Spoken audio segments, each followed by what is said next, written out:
bem com vocês? Espero que sim! Hoje finalizaremos o século XIX com dois grandes temas: a unificação italiana e, em uma próxima aula, a unificação alemã. O século XIX foi pautado por alguns conceitos muito importantes: o nacionalismo e o liberalismo. Todas as vezes que vocês pensarem em século XIX, fundamentem esse século nesses dois conceitos: o nacionalismo, fundamental, e a ideia do liberalismo. Temos aí todas as revoluções que consolidam a burguesia no poder político: as revoluções de 1820, 1830 e 1848. Essas revoluções consolidam o poder político da burguesia, inaugurando aí um modelo de Estado que prevalece até hoje. A unificação da Itália e da Alemanha, que são os temas das próximas aulas que veremos, eles nos pautam aí sobre como o final do século XIX ele prepara, em virtude desses dois conceitos já mencionados, nacionalismo e liberalismo, as guerras mundiais.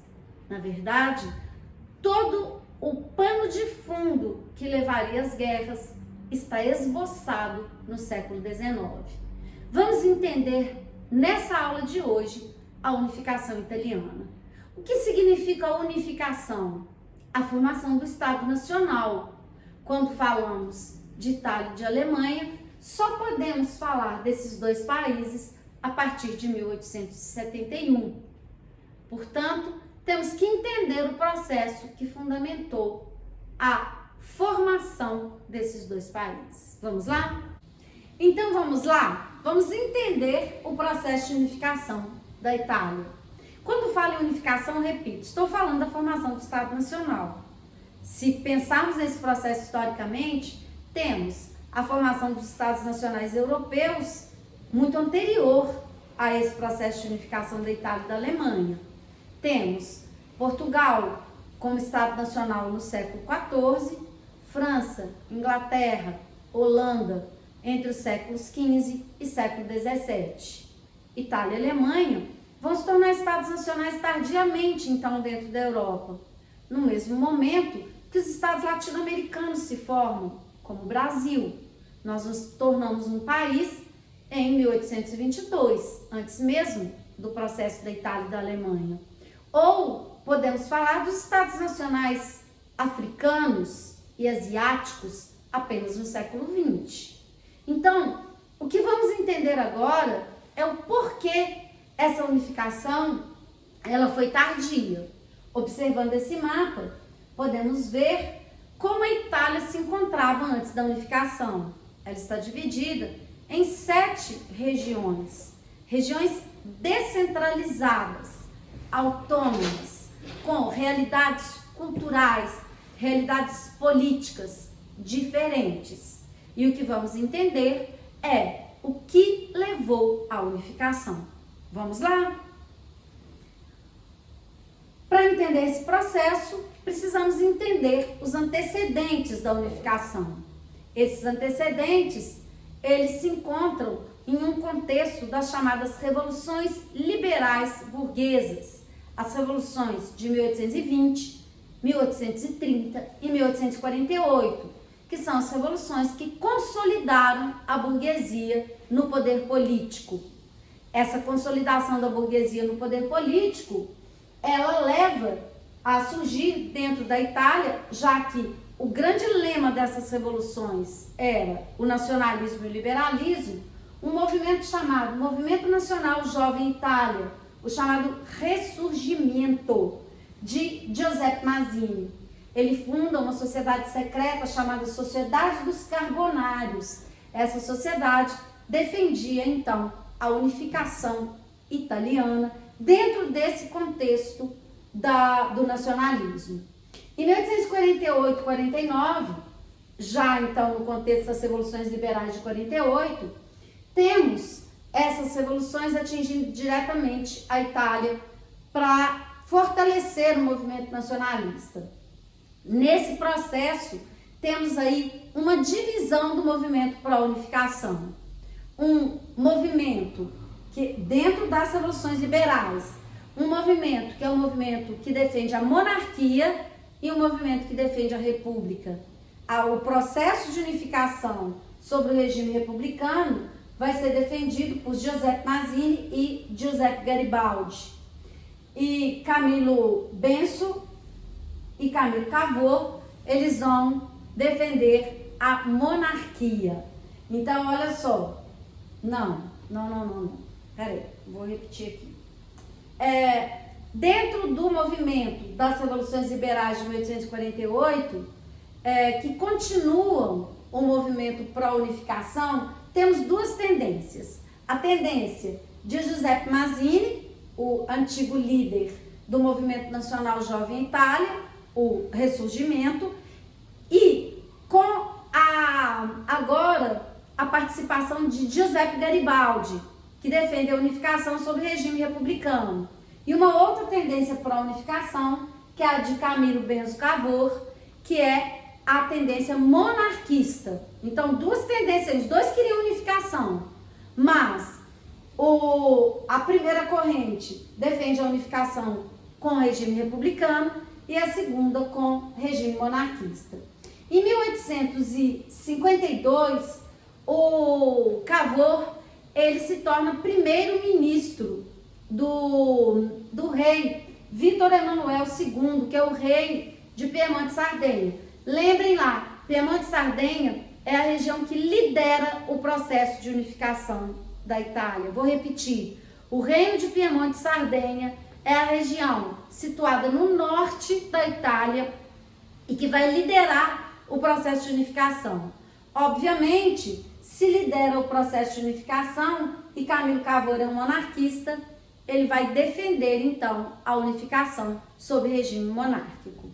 Prosseguindo, quais são os passos que levam, então, à unificação? Em 1959 e 61, temos uma guerra de unificação. Como que essa guerra de unificação ela vai ocorrer? Várias regiões tinham pretensões territoriais dentro da Itália. Um desses países ou regiões era a Áustria. E a Áustria invade o território de Piemonte e Sardenha. Vejam bem, os austríacos invadem o reino de Piemonte. E aí o reino de Piemonte declara guerra à Áustria e recebe o apoio da França. É o jogo de poder na Europa, as disputas que vão ocorrer na Europa no século XIX, permeadas pelo imperialismo. Nesse conflito, então, temos os italianos do norte, do reino de Piemonte e Sardenha, contra os austríacos, do rei Francisco José I. Quem foi o líder do reino de Piemonte? Camilo Cavour, como já falamos, que foi apoiado por Napoleão, o Napoleão III, sobrinho de Napoleão o Grande, aquele lá que vimos na Revolução Francesa. Essa guerra, ela vai ter o apoio do Sul através de Giuseppe Garibaldi. Garibaldi, como já vimos, defendia o regime republicano e teve importância porque lidera um movimento popular pró-unificação, popular e republicano, como vemos na imagem a seguir. A imagem mostra a liderança de Giuseppe Garibaldi e os 1000 camisas vermelhas. Eram intitulados camisas vermelhas os nacionalistas republicanos de Giuseppe Garibaldi. Um período histórico posterior também advogaria esse princípio das camisas, que são as camisas negras do Mussolini, os fascistas. Não guardam nenhuma semelhança ideológica com os camisas vermelhas de Garibaldi. O que Mussolini fez ao advogar os camisas negras, o princípio dos camisas, quando estabelece o regime fascista, foi apelar para um passado grandioso da Itália, mas nenhuma semelhança ideológica, até porque o movimento de Garibaldi foi um movimento republicano e principalmente um movimento popular. Vamos lá. Muito bem, aqui temos um mapa da Península Itálica no século XIX. Temos aqui a importância do Reino de Piemonte, observem bem. Essa região, Trentino, observem, Istria, toda essa região, a região dos demais reinos, elas explicitam essa descentralização do poder, nessa divisão territorial da Itália até o final do século XIX. E o que teria levado à unificação dessa região sob a liderança desse reino, que é o reino de Piemonte e Sardenha? Vejam bem, eu tenho aqui a Sardenha e aqui o Piemonte. Esses reinos, eles formam um único reino. Observem bem. Norte, liderança do processo de unificação. Vamos lá. Como que ocorre a unificação, então, a partir de 1861? Como que ela se concretiza? Em 1861, há uma derrota da Áustria. A Áustria foi finalmente derrotada naquela guerra lá, da Áustria contra o reino de Piemonte, com apoio dos franceses. Em 17 de 3 de 61, o rei Vítor Emanuel II, ele assume o título de rei da Itália, com o apoio dos estados que reconheciam a sua autoridade. Vamos entender melhor isso através dessa frase. Fizemos a Itália, agora temos que fazer os italianos. Nem todas as regiões aceitam a unificação. E por que elas não aceitam a unificação? Eu tenho aí uma diversidade cultural. Então era preciso fazer com que os italianos tivessem um sentimento de pertencimento a essa nação que surge. E esse pertencimento, ele contaria com resistências que descreveremos agora. Vamos lá? Vamos entender então o processo que levou à consolidação. Então vejam bem, a Itália já está unificada em 1861. Vítor Emanuel já é rei, só que não está consolidada. Existem ainda disputas territoriais, e essas disputas é que levariam à completa unificação. Nessas disputas temos duas guerras importantes. A guerra de 1866, que é a guerra austro-prussiana. A Áustria, de novo, que tinha pretensões territoriais tanto na Itália quanto na Alemanha.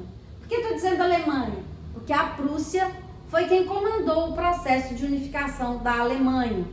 Militarmente forte a Prússia. E teve o apoio dos italianos nessa guerra contra a Áustria. Foi fácil a vitória dos prussianos. E com a vitória, a Itália recebeu como recompensa, por ter participado e estar do lado do vencedor, ela recebeu a região de Veneza, ou seja, mais uma aquisição territorial importante no processo de unificação. Só que em 1870, há uma guerra entre a França e a Prússia, os franceses, antigos aliados dos italianos. Nessa guerra franco-prussiana, a Itália agora está novamente ao lado dos prussianos, novamente não, agora ela está do lado dos prussianos, e os prussianos mais uma vez vencem essa guerra. Vencem a guerra contra os francos e como recompensa a Itália recebe os estados da igreja. Esses estados, como o Papa não aceita ser unificado à Itália, gera a chamada questão romana. O Papa fala, não aceito que os estados pontifícios sejam anexados à Itália. Isso geraria uma questão que discutiremos mais tarde. Em 1919, após a Primeira Guerra Mundial, uma outra região que também não havia aceitado a unificação, a chamada região irridenta, Istria, Trieste e Trentino, acabaria sendo também unificada à Itália. Portanto, a partir de 1871 e com desdobramentos no século XX, teríamos a completa unificação da Itália, sendo que a região dos Estados Pontifícios nunca seria anexada à Itália. Vamos lembrar que o Vaticano é o menor país do mundo. O Vaticano são os antigos Estados Pontifícios. Espero que tenham entendido, espero que tenham gostado, porque finalizaremos a nossa aula com um vídeo para que tenhamos uma maior compreensão desse processo de unificação. Assistam o vídeo e vamos para a unificação da Alemanha. Um beijo para